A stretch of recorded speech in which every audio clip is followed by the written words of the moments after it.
A tough day. This evening in Kabul, as you all know, terrorists attacked that we've been talking about and worried about, that the intelligence community has assessed, has undertaken an attack by a group known as ISIS-K. Took the lives of American service members, standing guard at the airport, and wounded several others seriously. He had also wounded a number of civilians, and civilians were killed as well. I've been engaged all day in constant contact with the military commanders here in Washington and the Pentagon, as well as in Afghanistan and Doha.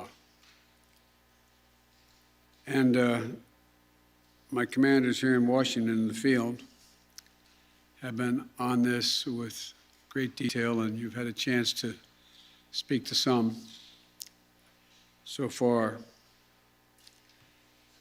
The situation on the ground is still evolving, and I'm constantly being updated. These American service members who gave their lives, it's an overused word, but it's totally appropriate here, were heroes. Heroes who've been engaged in a dangerous, selfless mission to save the lives of others. They're a part of an airlift, an evacuation effort unlike any seen in history, with more than 100,000 American citizens, American partners, Afghans who helped us, and others taken to safety in the last 11 days. Just in the last 12 hours or so, another 7,000 have gotten out. They were part of the bravest, most capable, the most selfless military on the face of the earth. And they're part of simply what I call the backbone of America. They're the spine of America, the best the country has to offer. Jill and I, our hearts ache, like I'm sure all of you do as well, for all those Afghan families who lost loved ones, including small children, or been wounded in this vicious attack. And we're outraged as well as heartbroken. Being the father of an Army major who served for a year in Iraq, and before that was in Kosovo as a U.S. attorney for the better part of 6 months in the middle of a war. When he came home after a year in Iraq, was diagnosed, like many, many coming home, with an aggressive and lethal cancer of the brain, who we lost. We have some sense, like many of you do, what the families of these brave heroes are feeling today. You get this feeling like you're being sucked into a black hole in the middle of your chest. There's no way out. My heart aches for you.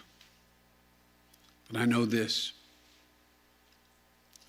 We have a continuing obligation, a sacred obligation to all of you, the families of those heroes.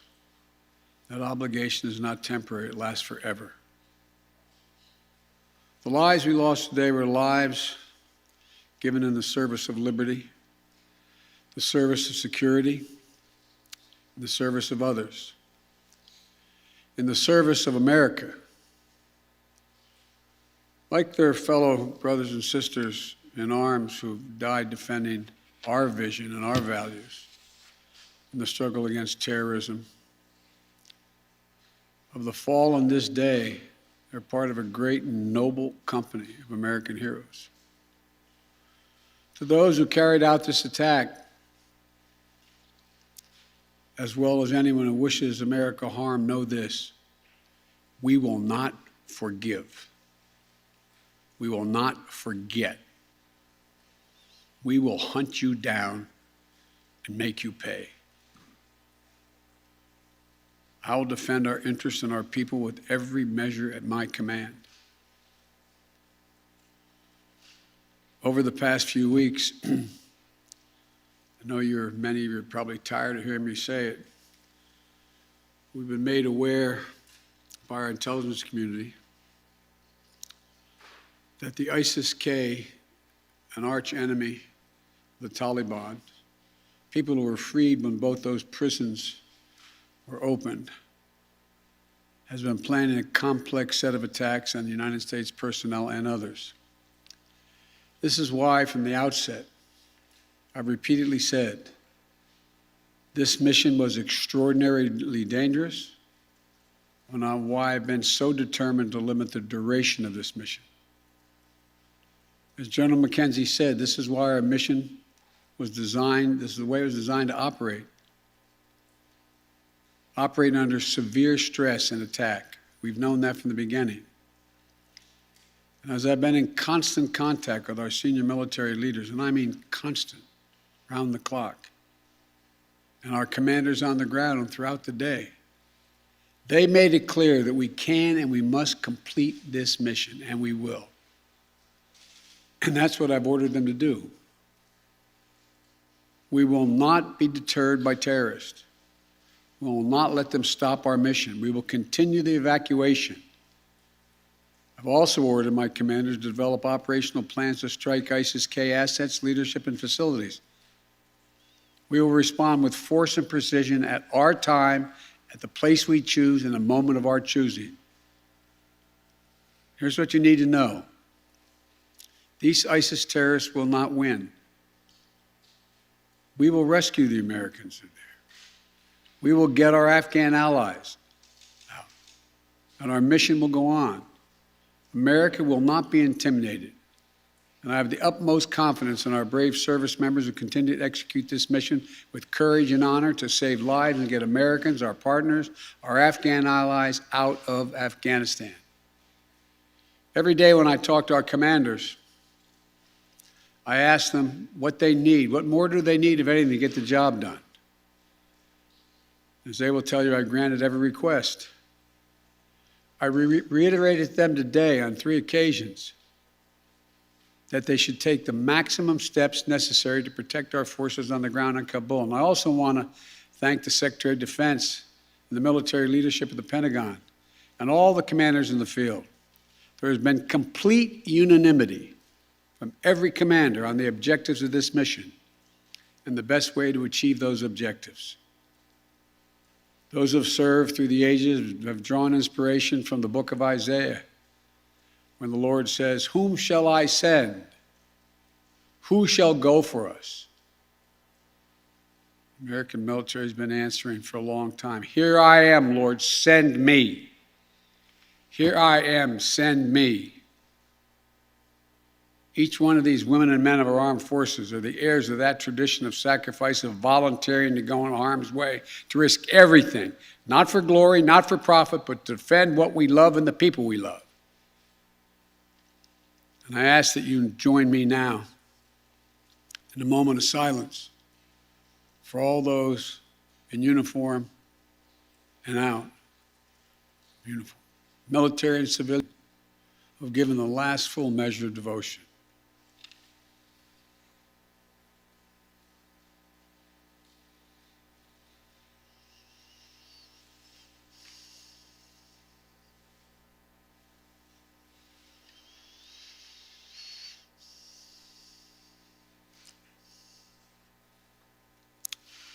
Thank you.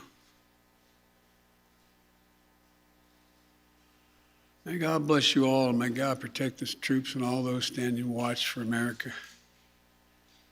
We have so much to do. It's within our capacity to do it. We just have to remain steadfast. Steadfast.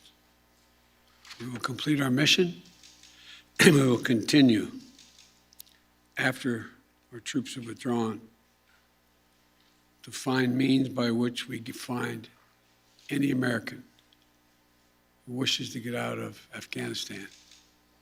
We will find them and we will get them out. Ladies and gentlemen, they gave me a list here. The first person I was instructed to call on was Kelly O'Donnell of NBC. You have said leaving Afghanistan is in the national interest of the United States. After today's attack, do you believe you will authorize additional forces to respond to that attack inside Afghanistan? And are you prepared to add additional forces to protect those Americans who remain on the ground carrying out the evacuation operation? I've instructed the military, whatever they need, if they need additional force, I will grant it. But the military, from the chairman of the Joint Chiefs, the commanders in the field, have all contacted me one way or another, usually by letter, saying they subscribe to the mission as designed to get as many people out as we can within the time frame that is allotted. That is the best way, they believe, to get as many Americans out as possible and others. And with regard to finding, tracking down the ISIS leaders who ordered this, we have some reason to believe we know who they are, not certain, and we will find ways of our choosing without large military operations to get them wherever they are. Trevor, Reuters. Thank you, Mr. President. There's been some criticism, even from people in your party, about the dependence on the Taliban to secure the perimeter of the airport. Do you feel like there was a mistake made in that regard? No, I don't. Look, I think General McKenzie handled this question very well. The fact is that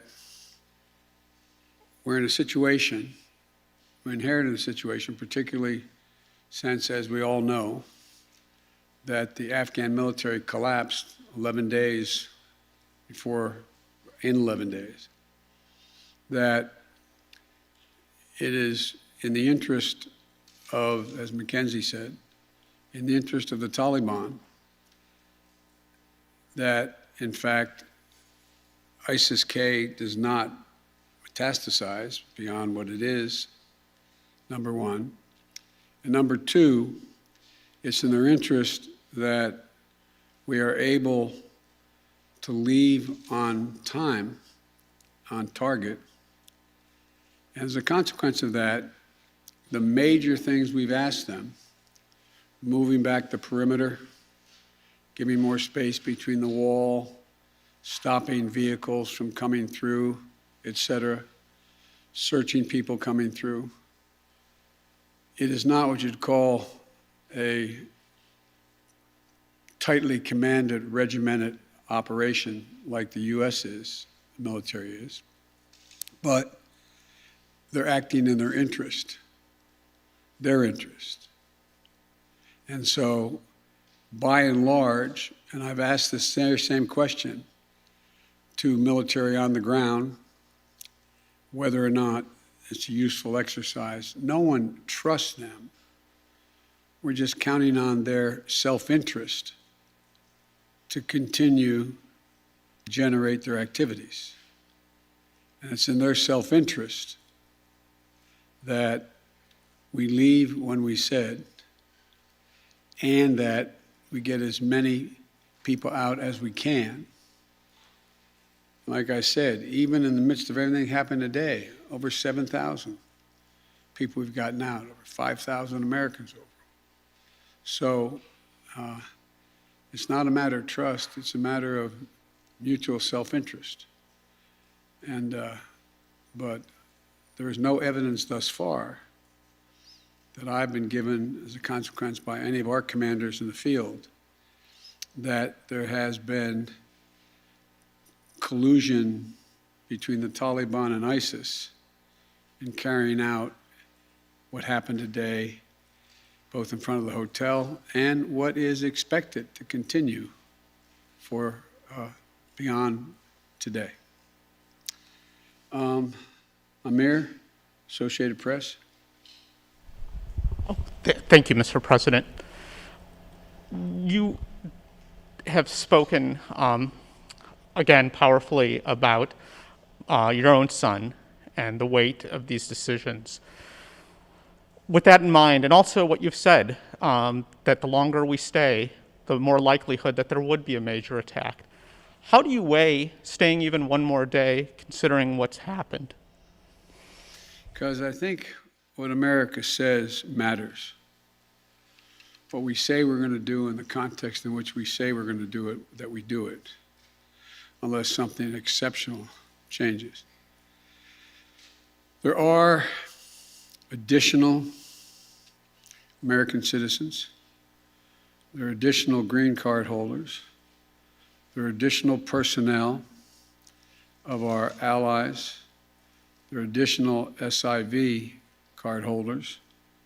There are additional Afghans that have helped us.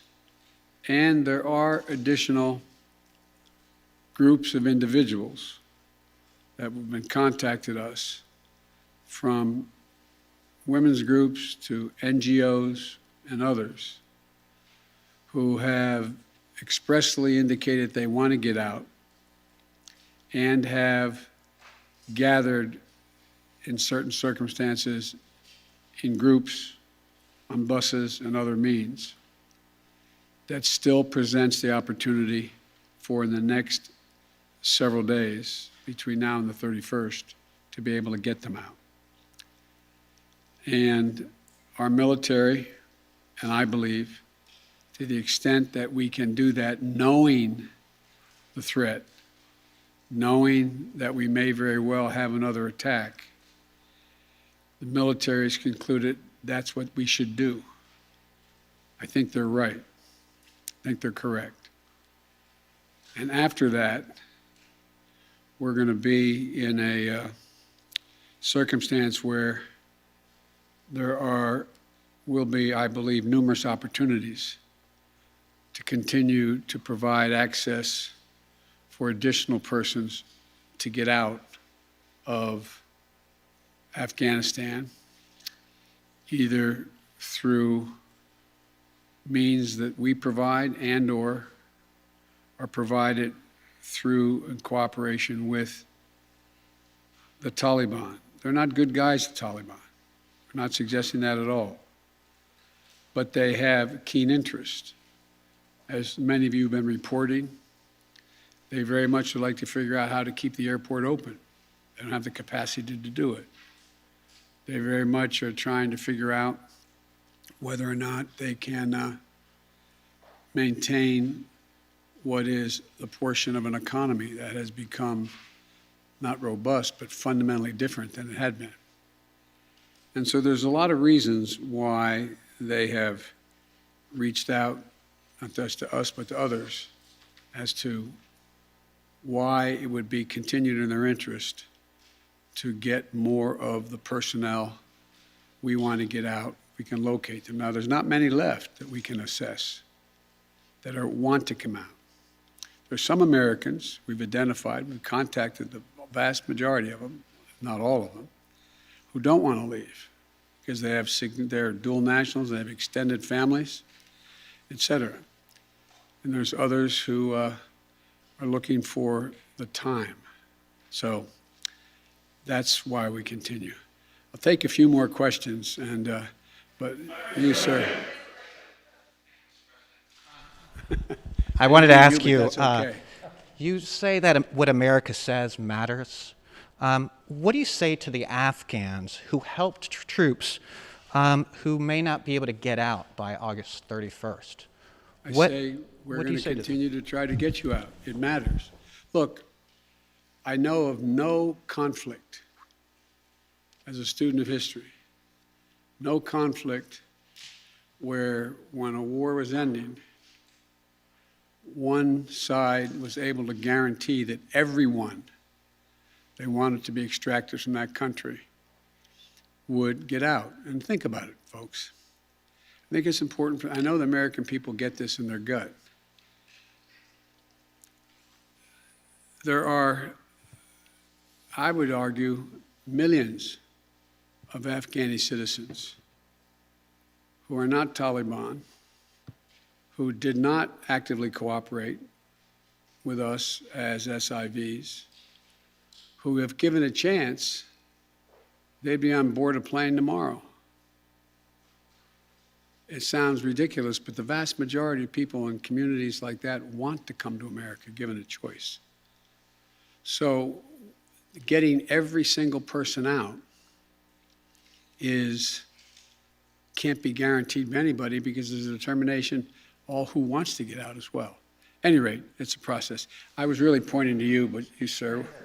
Thank you, Mr. President. There are reports that U.S. officials provided the Taliban with names of Americans and Afghan officials to evacuate. Were you aware of that? Did that happen? And then, sir, did you personally reject a recommendation to hold or to recapture Bagram Air Force Base?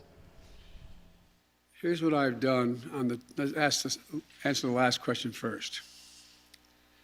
On the tactical questions of how to conduct an evacuation or a war, I gather up all the major military personnel that are in Afghanistan, the commanders, as well as the Pentagon. And I ask for their best military judgment. What would be the most efficient way to accomplish the mission? They concluded, the military, that Bagram was not much value added, that it was much wiser to focus on Kabul.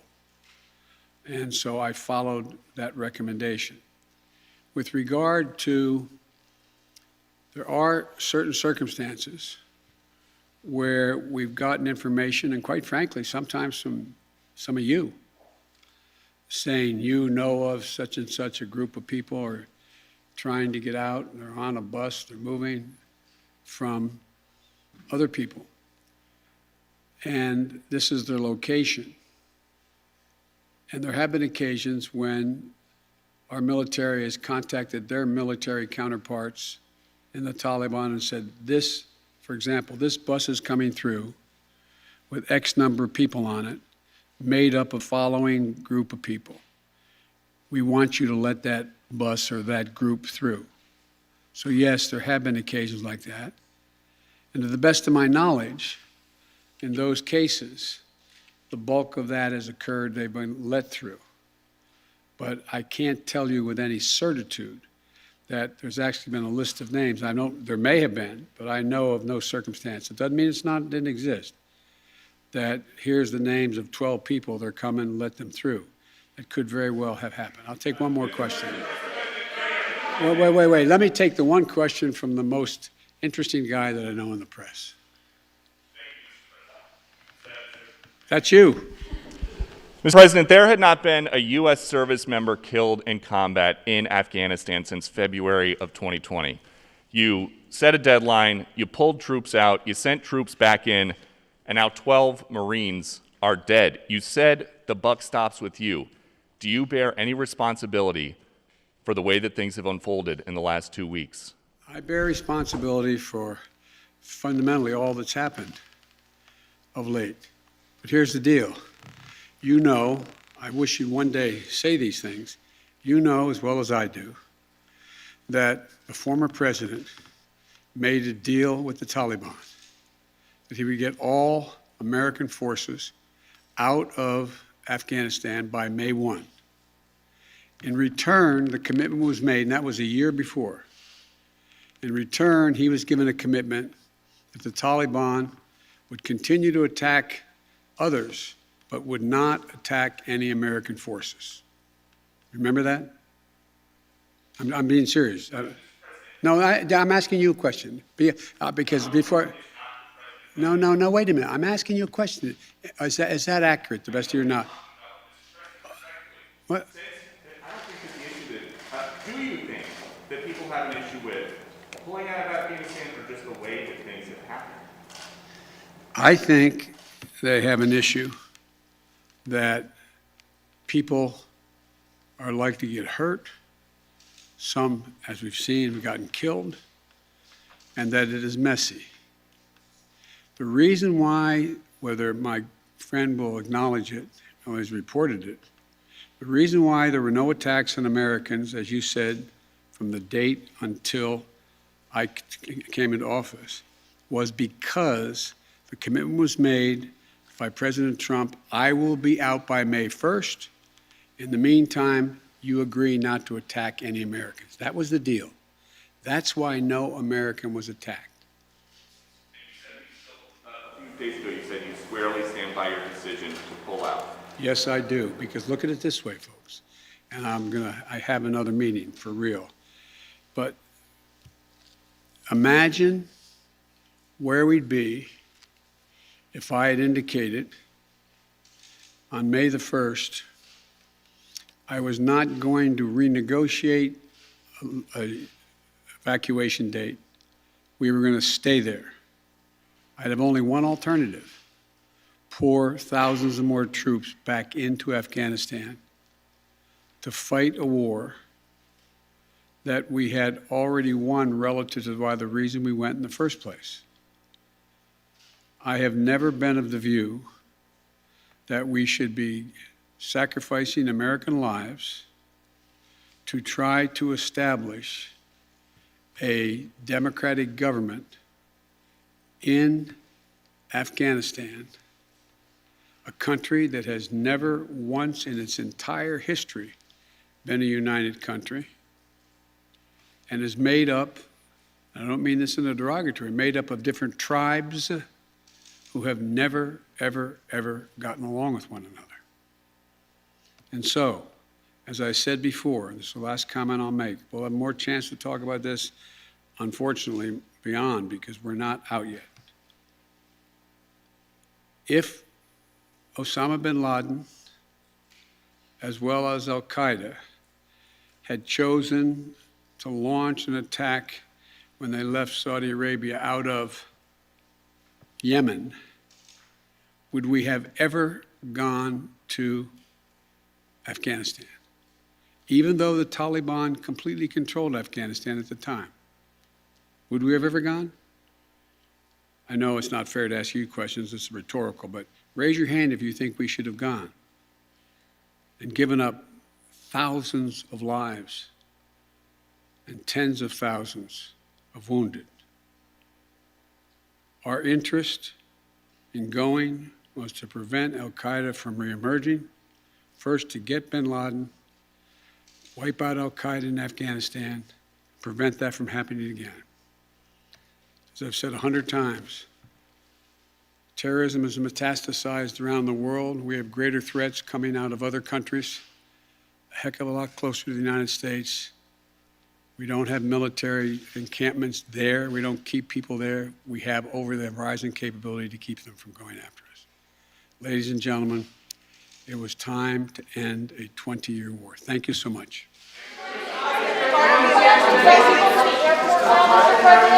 What is the plan to Will you recognize the Taliban as the government?